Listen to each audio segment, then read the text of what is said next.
lot to say. Yeah, thank you.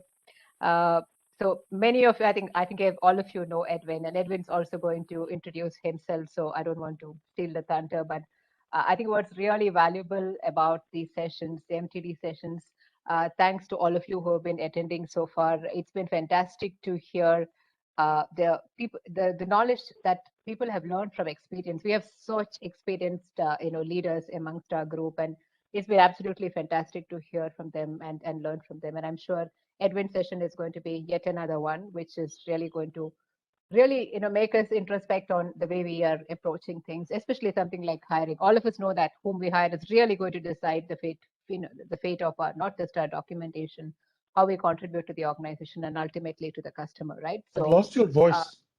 Is that me or is that probably it's other people also. My connection is a little bad. So yes, I'll hand over to you, Edwin, because I know my connection may not last very long. Welcome, Edwin. Welcome all of you. And yes, go ahead, Edwin. The floor is yours.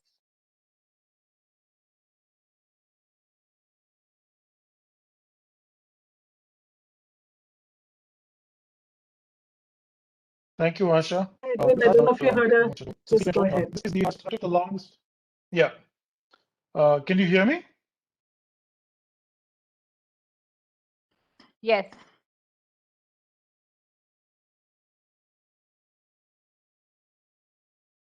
Okay. So this is the most difficult slide I had to work on. I couldn't find a good picture of myself.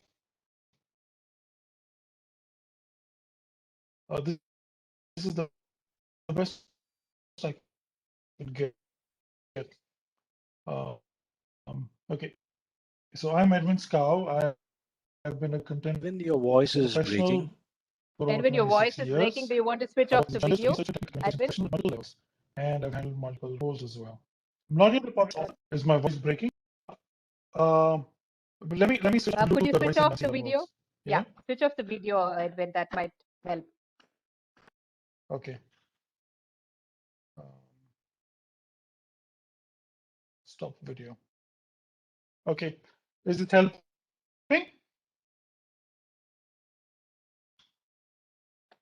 Can you hear me? Yes, we can hear you. Go ahead.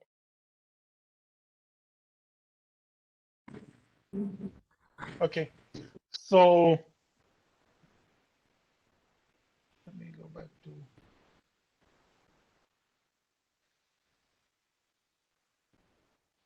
Yeah. So I I'm not yet a published author, but I have a few books in me. I like writing this part because I write of myself in the third person, and it's a little eerie to do that as if I'm not here.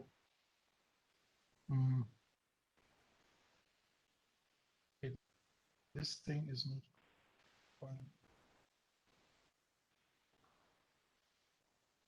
Just give me a second. Edwin, may I propose that you switch over your audio to your phone, maybe? Okay, I'll do that.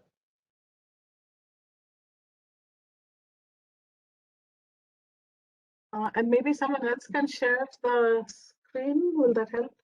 Because your voice is breaking. Let me.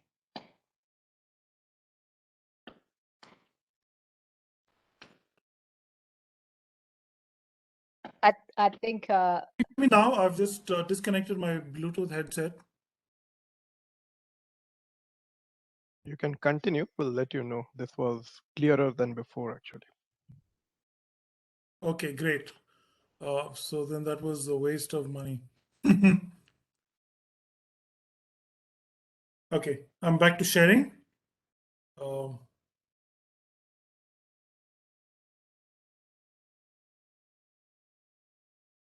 Yeah. So can you see my slide? Yes, we can.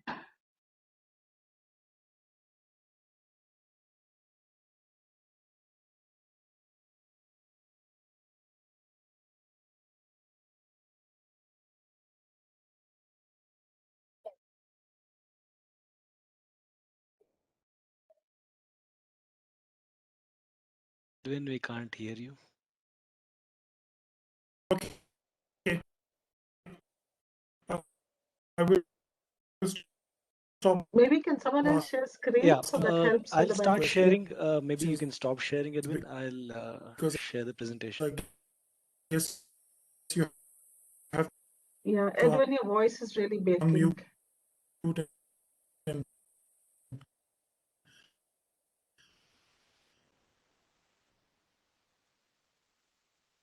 and answer and mute up again.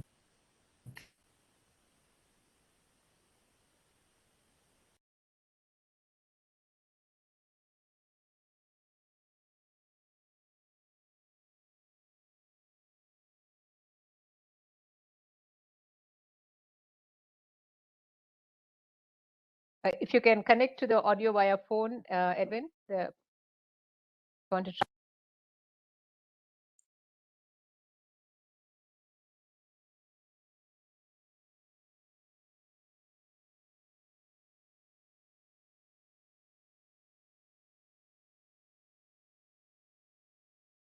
Screen is visible, right? Yeah, the screen is visible. Okay.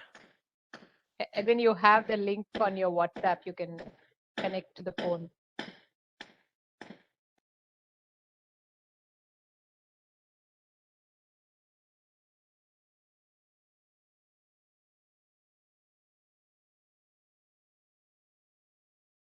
He was trying out Bluetooth headphones. I think it was working obviously before this session.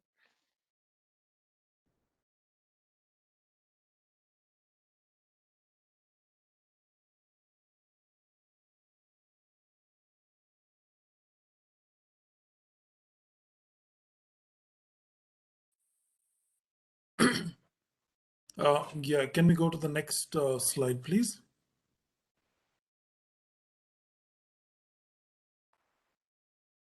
Yeah, I want to thank the folks who had to work with me on this one. It's been a very difficult couple of weeks, and I have been even more difficult. And I thank you all for your patience with me.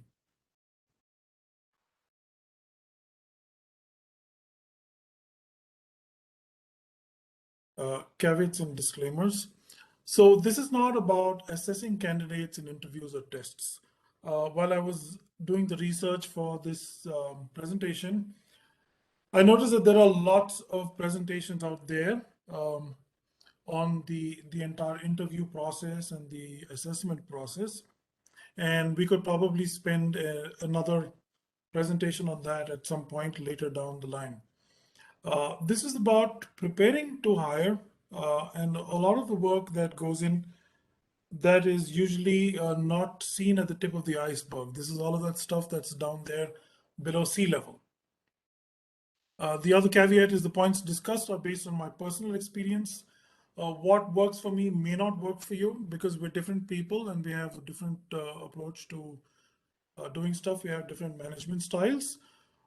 But I do want to share my, my experiences. I want to share my thoughts, and I'm very happy to hear from folks on their experiences and the way they do things differently as well. Next slide, please. I'm a cranky old man. Please humor me. Okay. So I posted a question on LinkedIn and I said, what do you want me to cover in this presentation? And I got some really good inputs. I got some other inputs on calls from people. But here is a summary of some of the inputs that I've got, and there are a few more. So how do you overcome perception-related bias and how not to be limited by what we can test? Is it even practical to look beyond tests and measures? I'm going to be covering this. I'm also going to be covering how to hire for new specializations. Who should we not hire? That was an interesting question, but it is also an important question because it's important to know, sometimes there's a lot of pressure from HR and from your manager to hire. There have been times when I've let recs expire and not hired someone because a bad hire is a lot more expensive and can kill productivity in the team. How do we hire contract resources on third-party payroll with specific skill sets? as the number of writers looking for contract positions are less. Yeah. So my presentation is going to actually look directly at some of these issues. Next slide, please. Okay, how do we look beyond the CV? Okay, hiring the right person. This is my opening slide. The last question in that list was how do we hire someone? How do we look beyond the CV? There are lots of soft skills and other factors about the candidate that matter as much as the hard skills. Okay, we'll look at that as well. Why hiring the right person is important. The word right in that question kind of tells you, right? There's right and wrong. If something is right, it fits in. Something is wrong, you don't hire that person, right? But let's just look at some of the reasons why it's important to hire the right person. One is productivity. When you hire the right person, that person is able to get productive quickly, if not immediately.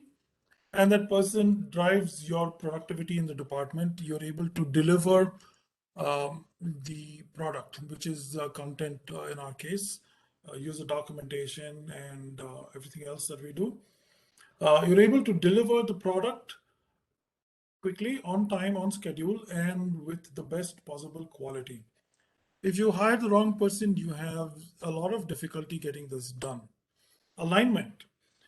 When you hire the right person, that person aligns well with the culture and values of the organization and the team.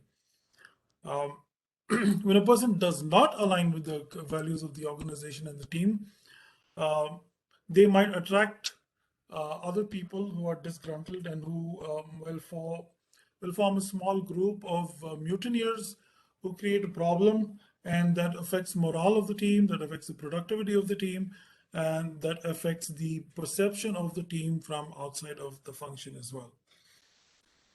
Hiring the right person conserves the environment. You have a working environment in the office. I've been in workplaces where we hired the wrong people, and they've created a bad impression for technical publications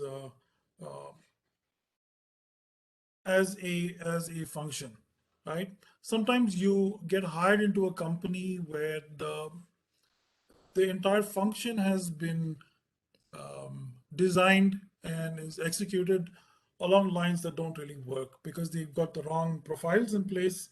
Those people set up the practices. They've set up expectations. People look on technical publications as a formatting and editing function, right? And then because of that, a lot of the activities you do are hard coded into the practices of the organization, and it takes a lot of selling. It takes a lot of proving in order to move from there and do what you do the best way you can, bring more value to what you do in the organization, and be more productive. The last point.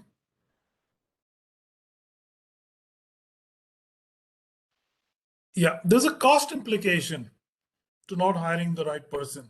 If you hire the right person, regardless of how well you pay that person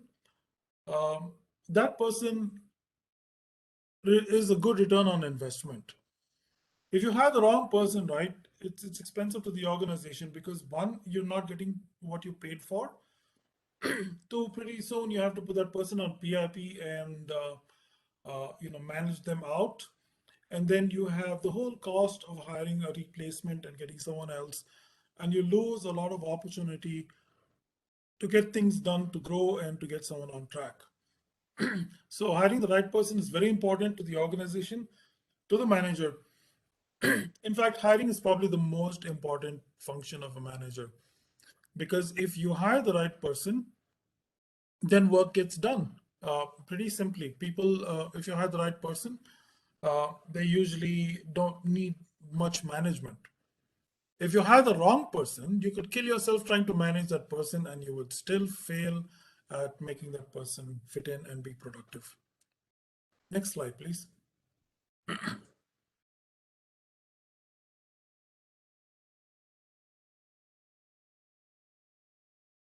Yeah, so we talk a lot about talent management.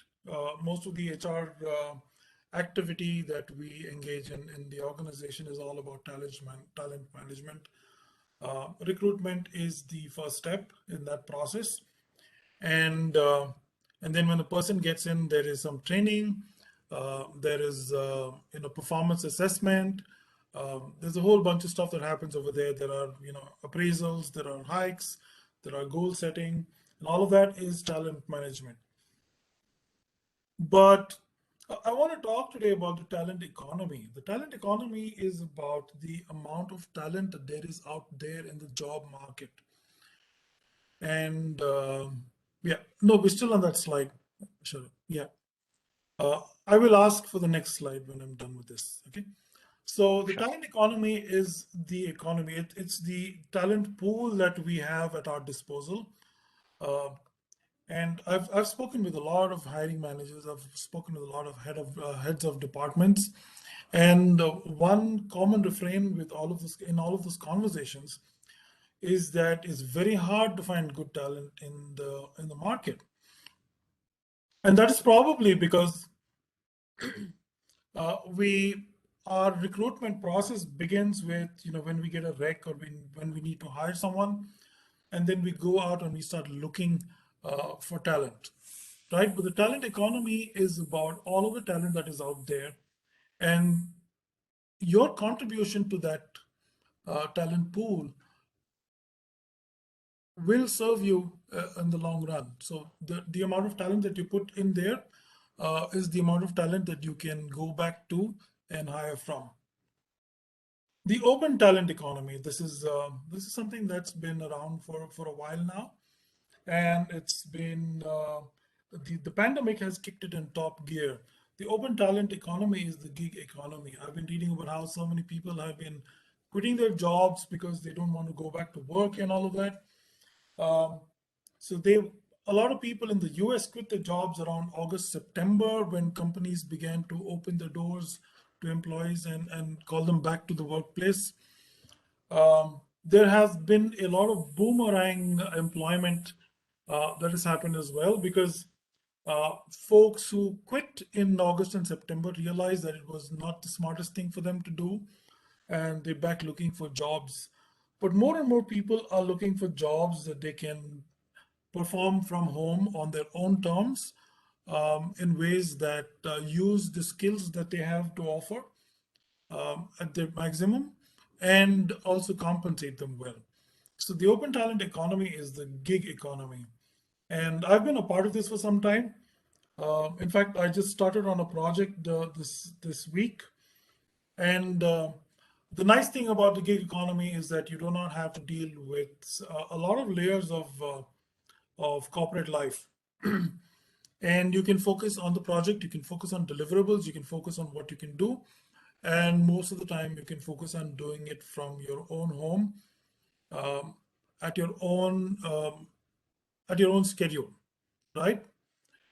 That's not to say that deadlines are negotiable beyond a point, but you can decide whether you want to work on it in the morning or in the evening, or take naps in between, or or do a little less one day, do some reading up and ramping up for the activity, and be a lot more productive on the next day. So the gig economy is picking up, and this is related to the question that Pandurang had asked about hiring people on contract when there is a very small skill set. That skill set is growing, and I will be talking about that a little late, in a little more detail later down the presentation. Talent farming. Talent farming is a word I coined, but you might find it out there, because I'm sure that there are other people who've thought of it along those lines. So talent farming is about you growing talent that you may not need immediately. Talent farming is about about improving the quality of skills and talent that is out there. And so Twin has invested a lot in this. So have the STC and others with the knowledge sharing programs. I know a lot of leaders in the tech writing community do a lot of personal mentoring as well on the side. That's a point that's further down. But talent farming is about creating this huge uh, repository of talent that you can dip into at some later time. I want to give you an example. I put this over here. I put this as a cue to remind me about this.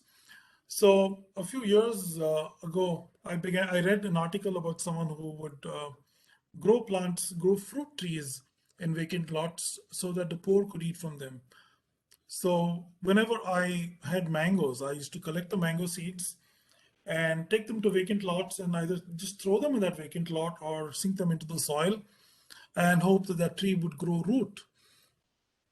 And the idea was if a mango tree came up, there would be mangoes for the homeless, there would be mangoes for passers-by, there would be free fruit for people to pick. So in the Tech Pubs team, in the Tech Pubs marketplace, right, in the Tech Pubs fraternity, if you find someone who needs some help, if you find that you can help someone grow their talent and make them better, help them with some advice, some mentoring, links that they could look up and learn from. Recently, a person from the medical transcription field contacted me and she said that she wanted to get into technical writing and content writing. I asked her, I spoke to her, I assessed her skills. I asked her if she had a Udemy account. And I said, can you send me the username and password because I want to put some courses into your account. So she sent me those details and I added a few courses to her account. She's working on that and I can see marked improvement in the quality of the content that she creates. If you can do that for someone, do that. Share books with them, share the names of book titles with them, share sources, put them in touch with somebody else. Seeding institutions. Seeding institutions was an activity that we used to do a lot before. I don't know if we continue doing this, but this is about going to educational institutions, talking to them about technical documentation, giving them a demo, sparking some interest in them, creating a pipeline of professionals for our industry. So mentoring, turn nobody away.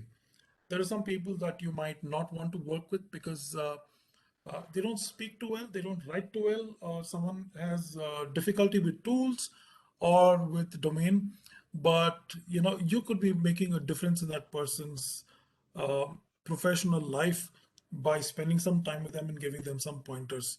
There is always time to give up later if you find that they're not interested, they're not willing to invest in themselves. But do not turn anyone away. Have that first conversation with them. Try to have a second conversation. And once you build a relationship with that person, you could make a life-changing difference in that person's professional life. Cross mentoring. There are people from other companies who call me up, talk to me about work that they can share. Some of that stuff is confidential, so they can't talk about it. But some of them come to me and say, I have been assigned this task. How do I go about it? And I discuss, the options with them, and I help them to find their way. Sometimes all you need to do is help them think that stuff through, right?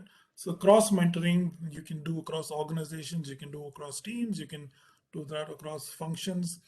I've had managers ask their reports to call me up and talk to me about some stuff. I've had managers talk to me and say, can you help these guys? They're new. I'm very occupied with some deliverables and I want them to get some information in this area. Do you have the time? And I do that. I do a lot of pro bono mentoring as well. I know a lot of technical communications leaders who do that. Okay, so many of them are in this call, in this presentation as well. Cross mentoring, turn nobody away. Do unto others what you wish was done for you. When I started off as a technical communicator, I did not have a mentor. I did not have a mentor for much of my career. The mentors that I had brought in ideas from their fields, and some of that was applicable, some of that wasn't readily applicable. But when you look back at your career, there are things that you took time to pick up. There are some things that was difficult for you to wrap your head around. And it would have been great if there was someone who could help you, take you by the hand and walk you through that. If you remember any of those things, right, reach out to folks, be a mentor. Sometimes, there are folks who hesitate to ask for help, but if you see someone falter, talk to them, and without being domineering or being patronizing, help them through their difficult spots. All of this helps you bring, grow talent in the industry. All of this helps you to bigger, build a bigger pool, a more talented pool, and a pool that you can dip into when you need to hire someone. Okay, we can go to the next slide now.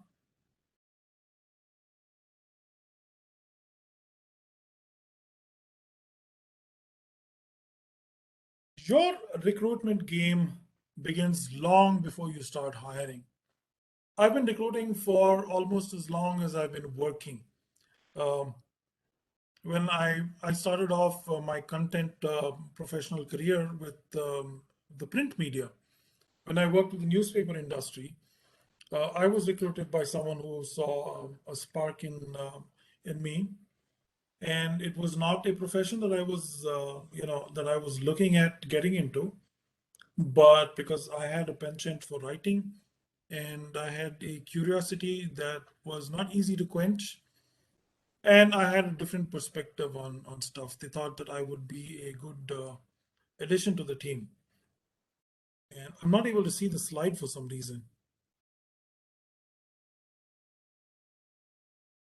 Okay, so I began recruiting, I began training, I began, I started off as a buddy, then I began to recruit in my first software company. I built the team there. I was just a technical writer, but a lot of us have been through that. You're the first technical writer there, and they ask you to add more people so that work could be distributed across more people, so that you could develop specialization, and then you start recruiting people there. Right? So your recruitment begins long before you become a manager, but your recruitment game also begins long before you start hiring, right? You need to look at your talent pool. You need to look at, you need to build a network. You need to do stuff that helps you with your hiring. You need to know your talent pool. You need to know your organization. You need to know yourself. You need to know the job requirement, and you need to know the candidate. These are the steps that I'm going to be talking about in preparing to hire the right person. Next slide, please.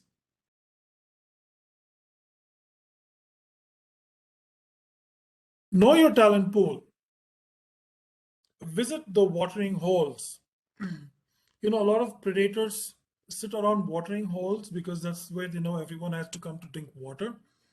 You can live without food for a few days, but you can't live without water for more than, I think, 48 hours.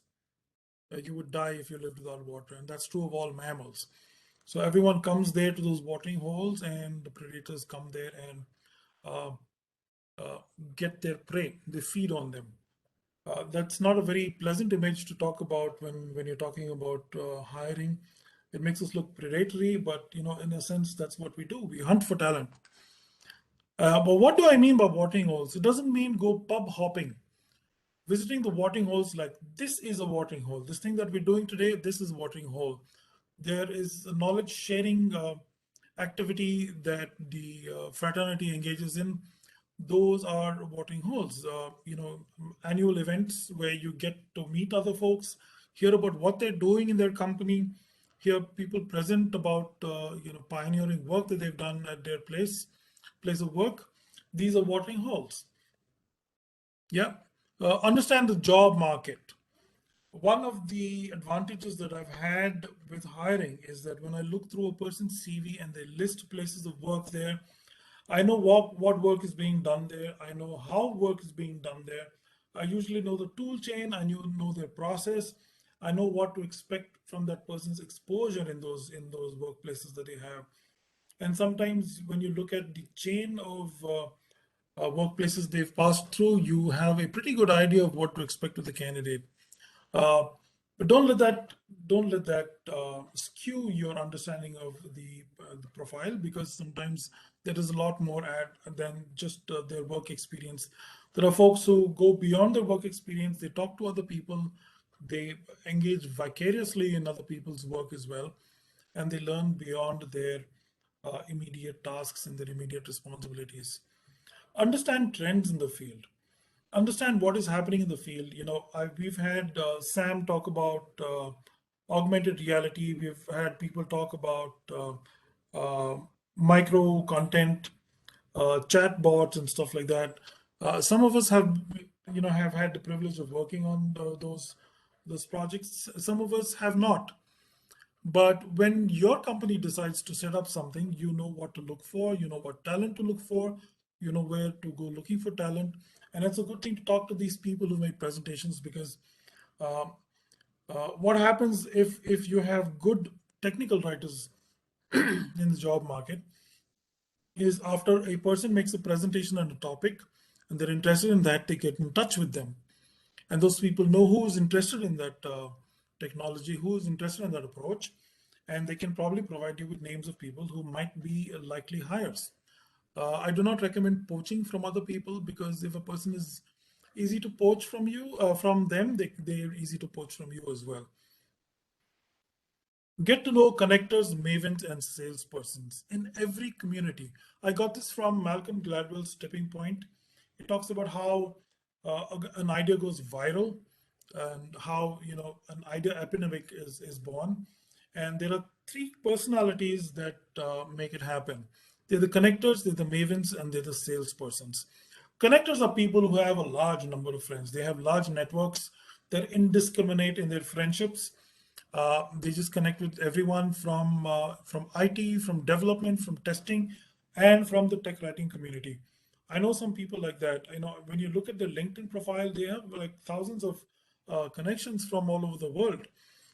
They just connected with everyone. And if you go to them and you ask them for a resource, the chances are they can come up with a couple of names immediately, right? So get to know connectors. Connectors can put you in touch with a lot of people.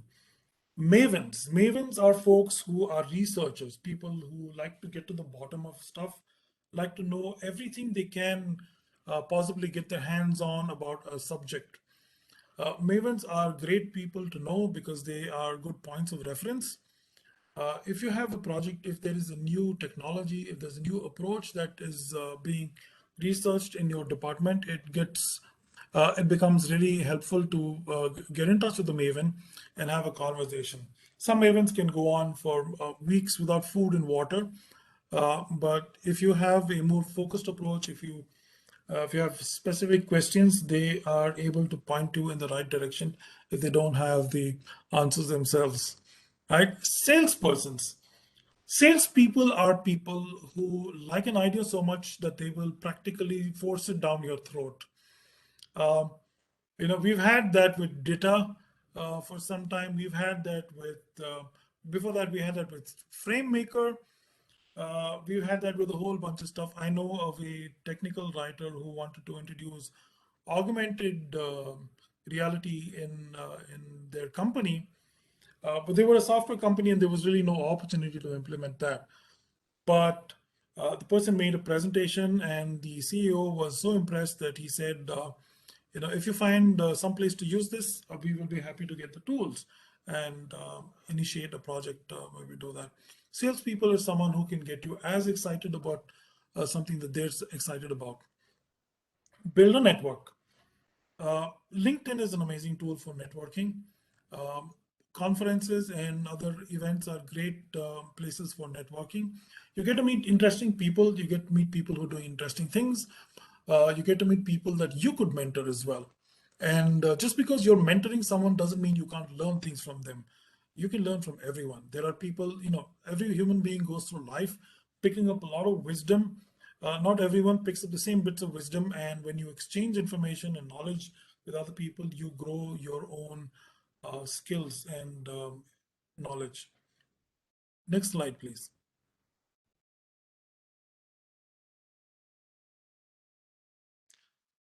Yeah, nurture your network. Nurture your network was the last point in there. I have a friend who I'd interviewed for a job and did not hire because the experience and we needed someone to hit the ground running as soon as we hired them. And this person did not have the requisite experience to enable that. And although, he may have been a good hire if we had some training and we had the luxury of time, that person did not get hired. But we became good friends. And one thing that I've learned to admire about this person is that he nurtures his network. He has a lot of friends and he invests in those friendships. He makes time to call, he makes time to go and visit them, and he remembers them on their birthdays and on their anniversaries. He knows their family members' names. He knows things that that happened to them, and he talks to them about it. And he's an amazing networking person.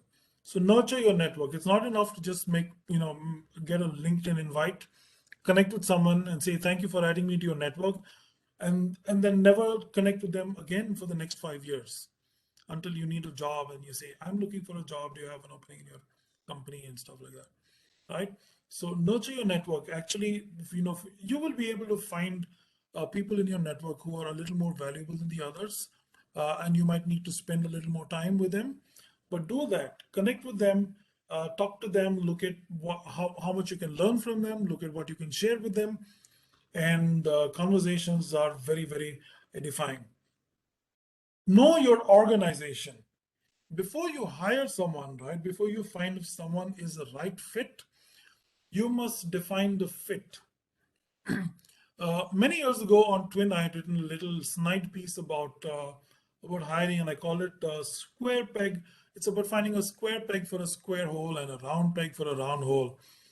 It was a tongue-in-cheek piece, but it was something that I poured out from my heart. And one of the big problems that we have in hiring is when we get the wrong fit. Sometimes the person is great, and the organization that you're hiring them into will kill them, right? Sometimes the person is not so good. The organization is a great place, and they come over there, and all the nutrients from that organization build them up into something that they couldn't have been anywhere else, right? So is your organization a home for talent? What do I mean by is your organization a home for talent? Is this an organization where you are so process oriented that you just hire a person, throw them into the process, into the mouth of the process, and you see what comes out the other end? That usually is not a very nice product. That with an organization that is a home for talent, you recognize that each individual has a unique combination of talents to provide. You offer them opportunities to develop those talents, right?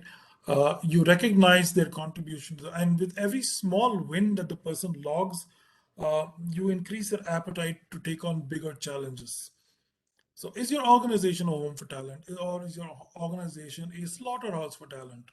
You have to figure that out, because maybe there are some managers who are working in a place and who are already on their way out. They float their CVs, they're looking for another opening. They have nasty things to say about the place of work, but they're hiring people. And you might hire someone who hires on, who buys. There was HBR article that says a job interview is a conversation between two liars. And that got a lot of laughs, but it doesn't need to be that way. There is there is a huge benefit in being transparent on both sides of that table. Engage with stakeholders, supporters, and mentors. Right? It takes a whole village to grow a child. It takes a whole company to grow a department. The TechPubs department, especially, is a department that is at the is downstream, is as far downstream as you can go in the production line, right? And we're dependent on almost every other department for what we are able to do. And you need stakeholders. You need people who understand the value of what you do. You need people who will support good documentation practices, and good quality. There are some companies where there's some folks who don't care about the quality of content they get. They're very disappointing to someone who wants to give more, because they do not support the things that need to be done in order to do more. And So supporters are important because supporters are enablers for your growth and your perfection. Get in touch with mentors. This industry has been in the country for long enough for us to have mentors now.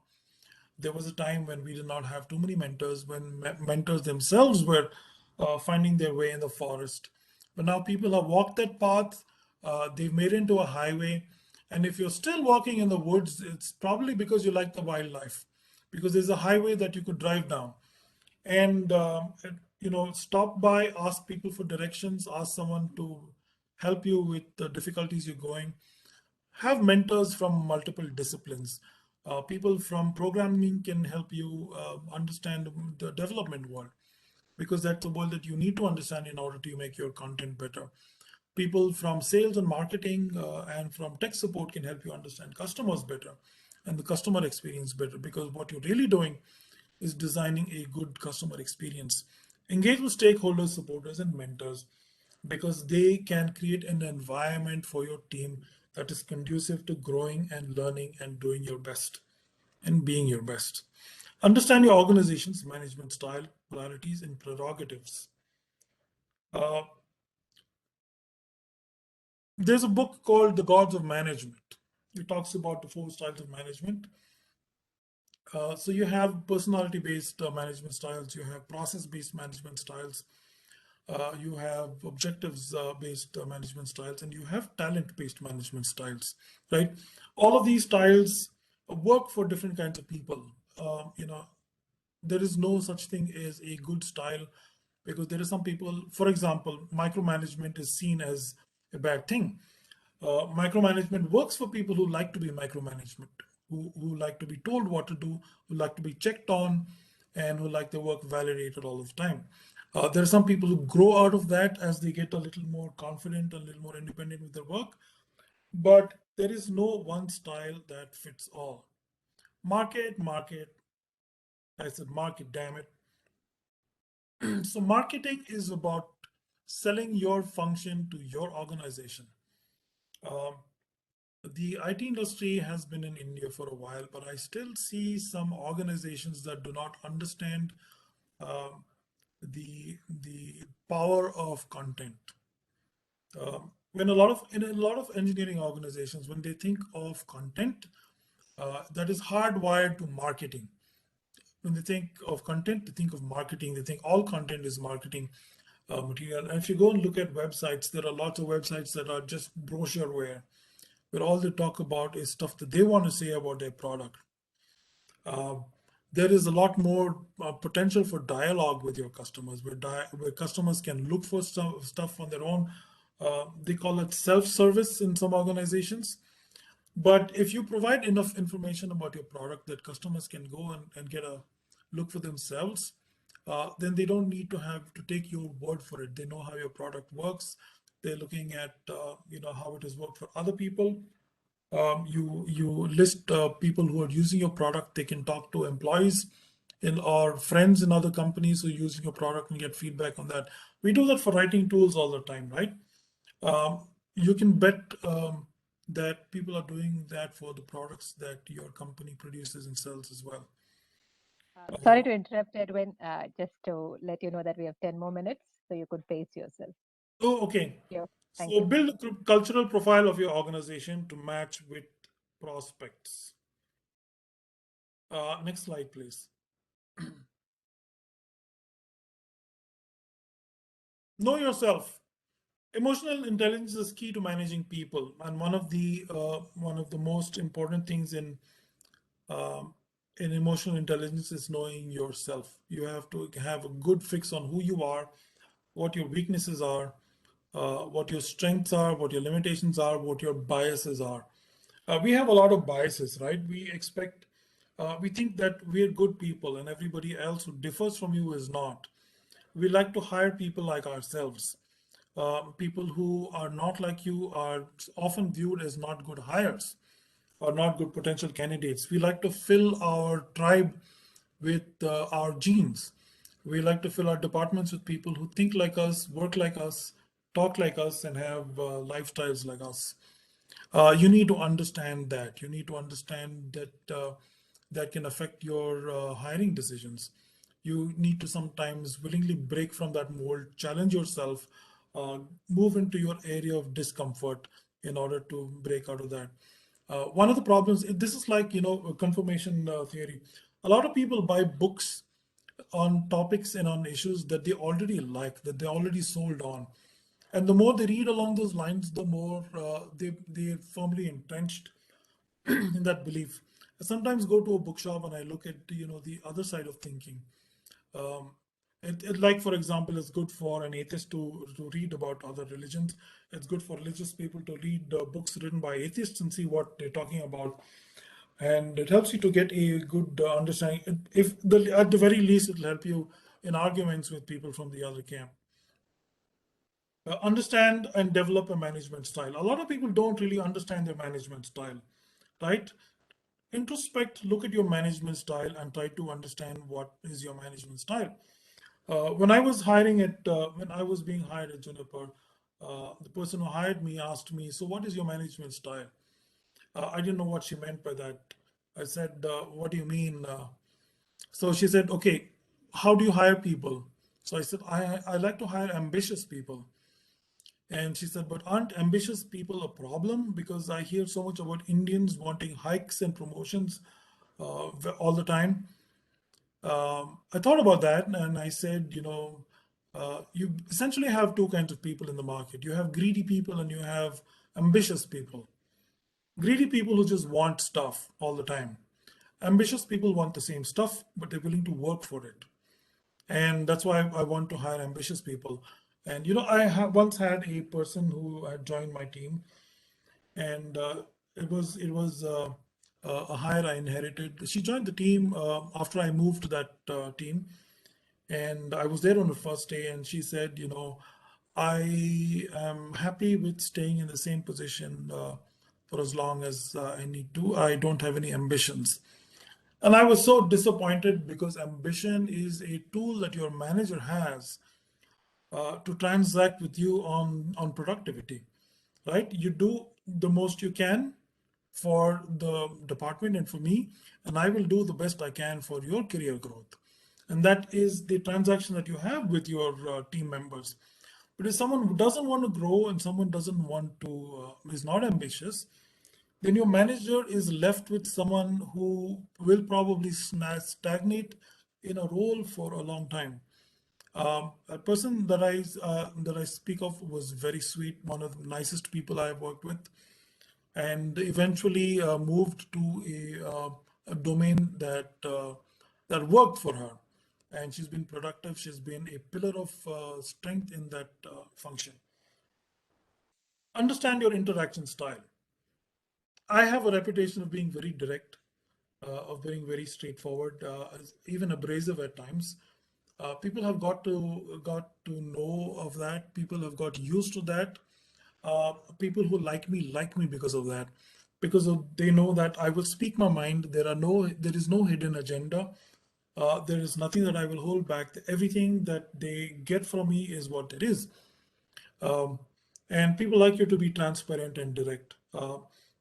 Other people have different interaction styles. Be aware of your interaction style, because when you are hiring a profile, when you're hiring a person, you want someone who fits into all of this. Find a buddy and mentor to give you feedback without judging.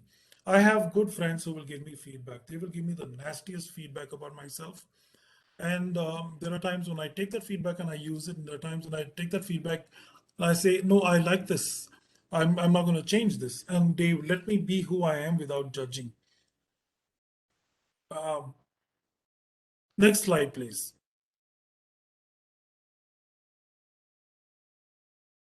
Know the job requirement. Understand the demands of the job as comprehensively as possible. This is a very important part of hiring. There are lots of people who just put out, boilerplate job descriptions, and then people come to the interview and they customize their CV to match your job description. They come there. There is some incomprehensible conversation that goes on. People asking questions. They don't really know what to do with those answers when they get them. And there aren't candidates who come there and just say whatever comes to their head without figuring out how that's going to be used. You need to understand what is required for that role that you're hiring for. I joined a company very recently, and they wanted me to hire, and I said I need to learn this work first before I start hiring people, because I'm going to be hiring people and then I will not be happy with what they're able to do because I didn't figure out what I was going to use them for. It took me 6 months to begin hiring, but eventually when I did start hiring, I had a good job description and I understood exactly what that person was going to be doing. Understand the skill and proficiency required to perform the job. Does this need very strong language skills, or do you have an editor who can, iron out those wrinkles? Does this job need strong domain knowledge? Does this job require comfort with a bunch of tools? You need to understand exactly what that person needs to know and be able to do in order to do the job that you're hiring them to do. Learn how to recognize these skills in people. Okay, I've taken a lot of this from advice I've given my daughter. So when my daughter was, entering her teens, when she was on the beginning of her teenage years, and a lot of her friends had boyfriends and stuff like that, and she would always talk to me about that, and she would said, "What do you feel about me having a boyfriend?" And I said, you're too young to get trapped in a relationship like that, because when you are in a relationship like that, you're giving too much power to one person to make you feel happy or make you feel miserable all day for days on end, right? I want you to engage with people of the opposite gender, talk to them, watch them, study them, learn what you like about the opposite gender, learn what you dislike about the opposite gender, learn how to recognize that quickly, because at some point you're going to make a decision on finding someone that you want to share your life with. And all of this training will help you find the right person.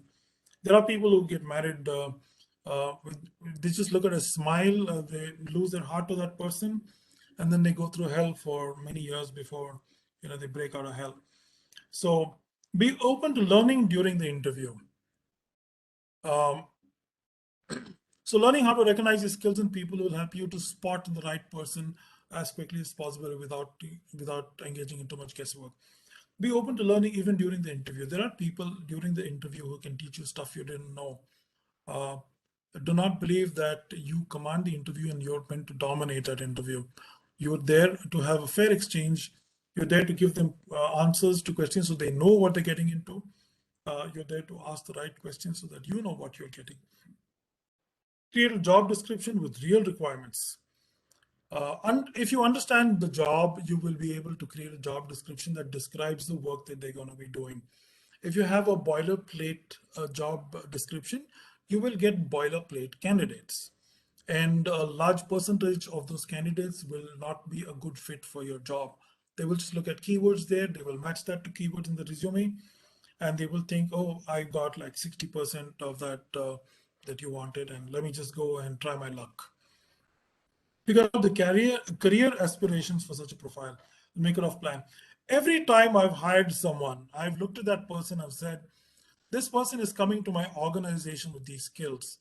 I want the best there is available in the market right now. This guy seems to be the best. He has so much to offer. What does someone with so much to offer want in his career? What is their plan? Do they want to be in my place in the next 2 years? Do they want to be individual contributors? Do they want to be specialists in an area? What is their career plan? And I need to learn to fit them into the organization, have a career path, and plan for that. Speak to stakeholders and say this person has a bright future if we let him light the lamps along the way in our organization, right?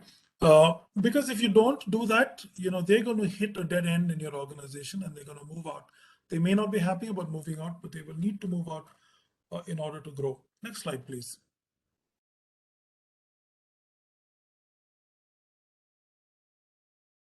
Finally, once you've done all of that, now in many traditions across the world, they have a creation story. It talks about a deity that creates a planet and makes the planet ready for the inhabitants, and finally the final the crowning act of that entire preparation is the creation of the people who will occupy the planet. So this is the crowning act of your recruitment strategy. It begins way before you actually hire. Begins to build, from building a network, checking on that pool, strengthening that pool, contributing, seeding the farm, and you finally come there to the candidate. All of this work is gone so that you could find the right candidate. Read the CV. Okay, there are some folks who will just skin the CV like software does. Look for some keywords. They say, oh, they have data experience. They've done REST APIs, and oh, great, I will pick this person and hire them. If you have built your network, if you've done your due diligence, you can look at that CV and pick a lot about that person even before you speak to them for the first time. There is a combination of exposure and experience that contributes to what a person is capable of doing. A good person, a very capable person who works in bad workplaces does not get to work on good quality work, may not develop good work practices. They've been through places where your major achievement is that you got to document on time at all, right? They have never had the time to actually spend time on refining the document, getting the best quality out, going back and looking at technical and documentation debt. You inherit a document, you run with it, and all of the stuff that you inherited stays untouched for the lifetime of the document. Right, and in fact, sometimes we derive our style and our approach to the document from what we read in the document before, right? So that person is coming. Yes, Asha? Sorry to interrupt. I just wanted to make an announcement. Any of you, if you have to leave at 11 sharp, could you click on the feedback link in the chat window? It'll open a separate window so you can fill it up afterwards. That's it. Yeah, please go ahead, Edwin. Sorry. Okay. So understand the CV, understand what information is giving you about that person. Also understand what that person thinks of as an achievement, enough to put in a CV, right? Give them an opportunity to strut their stuff. Ask them to talk about stuff they did well. Give them an opportunity to build their case. Whenever I hire people, I tell them exactly what I'm looking for. I'll tell them what I want to hear from them. And I ask them if they have examples to share where they could illustrate, application or experience in what I'm looking for. And this is the best approach because you're not trying to trick someone into spilling something out that you don't want to know. You want the person to show you their best. And then you can take a look at their best and see if that best is good enough for you. Look them up online, read their work if available. Yeah, I do this a lot. When someone connects with me, I actually look up their LinkedIn profile, and sometimes I Google the person as well online, and you find a lot of interesting things about a person. Sometimes you never know that a person is a musician, and you get in touch with the other part of that. Someone has a private industry of their own. One of the writers that worked with me many years ago now has a product line of beauty and healthcare products. And I was very surprised to find that, some people are very enterprising. A lot of folks that you come across have hobbies and interests that add so much to their profile. And there are patterns of thinking that they can draw from that help them with the job. Assess for discipline, integrity, curiosity, and risk appetite. So when I was hiring once, there was this very senior writer who asked me, what are you looking for besides capabilities and all of that? And I said discipline, because discipline was a new discovery, and I realized discipline is very important in the workplace. And he said, does that mean you expect me to obey everything you say? And I said, no, that's not what discipline means. Discipline means that you are disciplined enough to do what needs to be done, when it needs to be done, and how it needs to be done. That's all discipline is, right? So assess for discipline, see if those people can get stuff done on time. Integrity, are folks honest? Will they hide stuff from you? Will your project suffer because you don't have all the information you are supposed to have in order to present your development, your milestones, and your deliverables to the rest of the company and to your customers? Is that person curious? Does that person want to know as much as possible about your customers, about their experience, about the product, about how developers do their job, about how testing happens, about how your content portal works and how it runs? Risk appetite. Are people willing to fail? Now, this is a function of the individual. This is also a function of your organization. There are some organizations that punish people a lot for failure, and they scare them away from trying stuff. There are some organizations that have a backup plan. You know, you tried this. I know you're trying this for the first time, and it's okay if you get it wrong, but come and ask me for help anytime you need, or if there's someone in the company you know who can help you, I will help you get in touch with them and make sure that they give you assistance, right? Risk appetite. You can grow your risk appetite. You can get involved in some pretty scary stuff if you have a very supportive organization. So assess this person for discipline, integrity, curiosity, and risk appetite. Ask them about stuff. There are people who are, I ask, and so why are you interested in being a technical writer? Why did you pick this job? And they say, because, I'm a good writer and I have a head for technology. And then I ask them about the technology that they've been interested in, and they don't get much further than some apps on their phone. That's not really technical curiosity, right? So ask your candidates for situational examples. Ask second and third level questions. So ask them, tell them, explain what you're doing. Hello? Yeah. Yep, go ahead. Ask them for, tell them what you're looking for. Ask them to tell you what they did along those lines, and then dig a little deeper, because sometimes they will say, yes, I did this. And then when you ask them, where did you do this and how did you do this? They don't have answers to that. If you have a structured interview, a lot of companies do have a structured interview, which is great, because in your interviewing panel, you may have folks who do not have much experience interviewing. They do not know what questions to ask, and they do not know what to do with those answers. They're not able to ask second and third level questions, right? Have a structured interview if you must, but customize it for the role and customize it for the candidate. There are things about that candidate that you might want to dig deeper into, and customizing your interview process helps. Get to know the candidate as a person and a professional. There are some companies that start assessing a candidate right from when they get through to security and the conversations with the reception and all of that. I'm not talking about building such an intelligence operation in your organization, but have lunch with the candidate, spend some time, talk about other stuff, move out of the interview room and talk to them generally about family, share something about your family, your child, your parents, your home, the rain, the weather, whatever. Speak to them, understand what they look for in life, what they look at, what matters to them, what doesn't matter to them. A lot of this contributes to your understanding of how well they will fit into your team and your company. I'm down to my last slide now. Hire quickly. One of the things that I've done in most of the companies that I've worked in is to streamline the hiring process. One company that I went to, I had a team member who was interviewed for over 7 months before they made the hire. He had the patience to go through that because he had friends in the team. He wanted to join them and he was willing to go through that. Not too many candidates have that patience.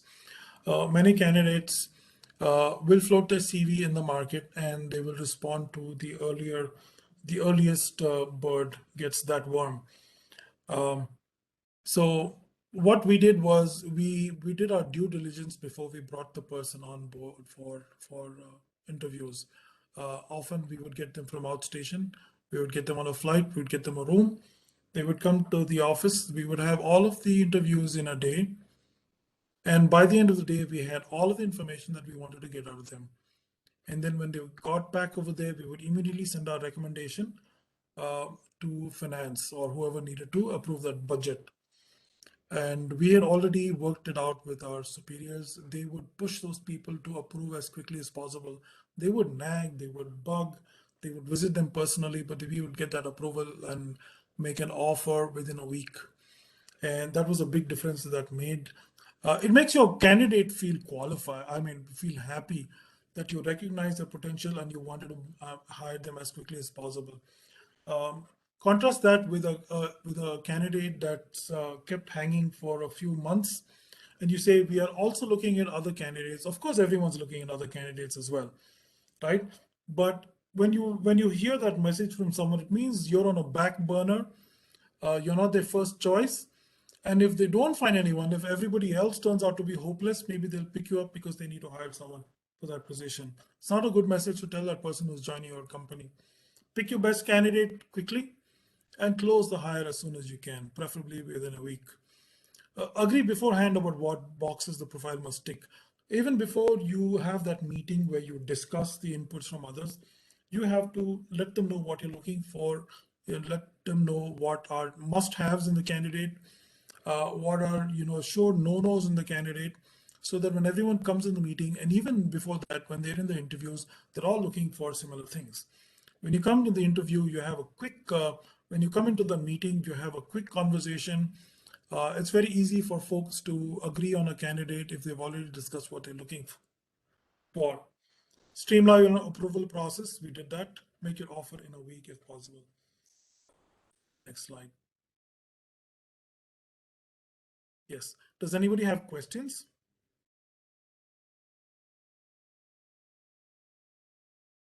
Sir, I have something slightly different question. Sorry. I just wanted to ask your opinion. In one of my interviews, I was asked that I qualified for 2 roles. And I come from a background of both doing instructional as well as technical writing. And they asked me to pick what I needed to do. In such a case, when they ask me such questions, what do you think should be my best answer? For me, it was okay to do any profession. So as long as I get a neat profile. I said, of course, my answer was it all depends on the JD that was shared. Okay, so whichever JD I liked, I would choose accordingly. Is what my answer was. In your experience, by the way, the panel consisted of both a person from the instructional design as well as a person from the a senior member from the technical writing. Both of them found me apt. So what should be the best answer to give in this case? By the way, the good and the bad, good or the bad answer is that I never got the job. Oh, that is sad because if they found you fit for both openings, I wonder why both openings. And finally, they said they're not able to decide or for whatever reason. But I was thinking maybe that was that answer would have made a difference in their mind. So what would have been the best answer that I should have given to give them that hope that, I mean, I was open for that. I was actually open for both. Okay, so that second bit is a good input that you gave me for the thing. So what you need to realize is that there are good answers, there are bad answers. And sometimes your good answer is a bad answer given the people and the context. Sometimes your bad answer is a good answer. So there is no fixed good answer and a fixed bad answer. Your situation is rare. I was in a similar situation in one job. They wanted to hire me on as manager. The JD that I responded to was a management JD.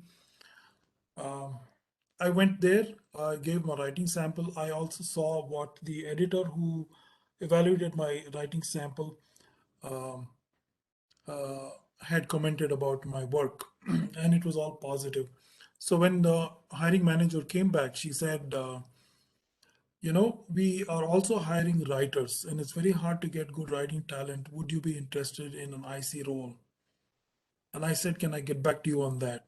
She said, okay. So I went back and I thought about it, and I gave her 3 strong reasons for why I preferred being a manager. And 3 reasons, if I remember correctly, one is I am an inveterate problem solver. And as a manager, you get a much wider variety of problems to solve. I love solving problems. I go and look up other people's problems to solve as well. If you have a problem, get in touch with me. We can discuss your problem. I may not be able to solve your problem, but I'll get a kick out of listening to your problem. But a lot of people who've come to me with the problems have got some information they could use. Maybe not a solution, but a few steps along that path to a solution. So I said I'm an inveterate problem solver. As a manager, I will be able to solve a lot more problems too. I love mentoring people, and in organizations that I've been in before, where I worked as an IC, there are team members who've come to me for mentoring, and their managers did not like that because I reported into the same manager, and you become a new power center. And I want to avoid that situation in the new company, right? And the third thing is that I want to grow people. When I moved from an IC to a managerial role, I wanted to grow people along that path. I wanted to help people do things that they didn't think they were capable of doing before. And I've had amazing success stories with team members. So I gave them those 3 reasons. I think those are the 3 reasons I gave. So if you are given a choice to choose between 2 options, think of what you want for yourself, because that entire thing is about what you want to, right? When you take up a job, make sure it's a job that you want to do, that you will be motivated to get up in the morning and go to work, and not feel that you have to do this because you need the money to live. And don't look at it as a burden. Don't look at it as a necessary evil, right? So make your choice and give them good reasons for your choice. Okay. Thank you. Hello, Edwin. This is Mridula. I have a question for you related to freshers. So it is increasingly seen and noticed that freshers find it very difficult to break into the technical writing roles. So as a manager, when we want to hire a fresher, what are the things we should look for? Yeah, so the presentation was to a large extent about that. One is you need to understand what skills you need on the job, right? There are some functions where they still just edit and format. Those are easy requirements to foot the bill for. So if you want people with domain knowledge, and this is also related to one of Sachin's questions, how do you hire for a new domain or for new expertise, right? This was a challenge I had to face when we were hiring people for the networking domain. The networking domain was relatively new in India in terms of development and documentation. And we had very few people in the market with experience in telecom and datacom products. And we went through a lot of candidates before we realized we were not going to get people with the requisite experience. So what we started doing was, and this was something that I do anyway, I started looking at how well they had engaged in stuff that they did before, right? If you're working in the banking domain, how well did you understand what you did in that domain? How well are you able to explain that product, explain your customers, explain how your product matched against other products in the market? Did you do your... Sorry to interrupt, Edwin, but a fresher would not have that experience, right? Oh, yes. Yeah, no, I'm trying to kill 2 birds with 1 stone. With a fresher, right? What we do is, and I have had very successful internship programs as well. I test for the skills that I'm looking for the person to have. There is a small post that I've put in my LinkedIn profile. It's called It Takes Two, right? So when you're teaching singing to someone, that person when you're teaching music to someone, that person must have a sense of rhythm and a sense of tune. If that person can hold a tune and stick to a rhythm, that person can be taught. If a person is tone deaf, if a person does not have any sense of timing, it's going to be a lot more difficult for that to happen. So if you're looking for a technical writer who's fresh from the field, right, I would recommend that you test. There are some countries where testing candidates is frowned upon. In India, happily, we have that. So you can actually test people for proficiency, right? Look for whether they can write well. Because by the time a person completes college, that's about as well as they're going to write for the rest of their life. Very few people improve much over that, right? So if they're college grads and they come there and they write badly, that is the candidate who will not present any promise with writing effort. Look at the comprehension skills. Give them. I used to give them. I used to give them excerpts from how stuff works about networking. And then I would frame questions that would not be copy paste answers from the text. I would frame questions where they would need to read and understand and frame their own answers for the text, right? So give them comprehension bits from your domain to work on. If they fulfill these two things, I almost never look at tool proficiency. That is something that anyone today who uses a smartphone will learn how to do. Thank you, Edwin. Did I answer your question? Yes, to some extent. Thank you. Yeah. Hi. Just looking at the time, I think we're almost 20 minutes over. I'm sure there are lots of questions in this area. Even looking at the feedback, I think people would like to explore more about this.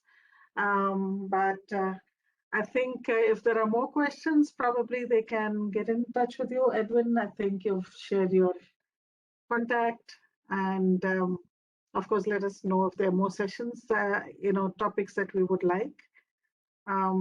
But is this a good time to close the meeting, you think?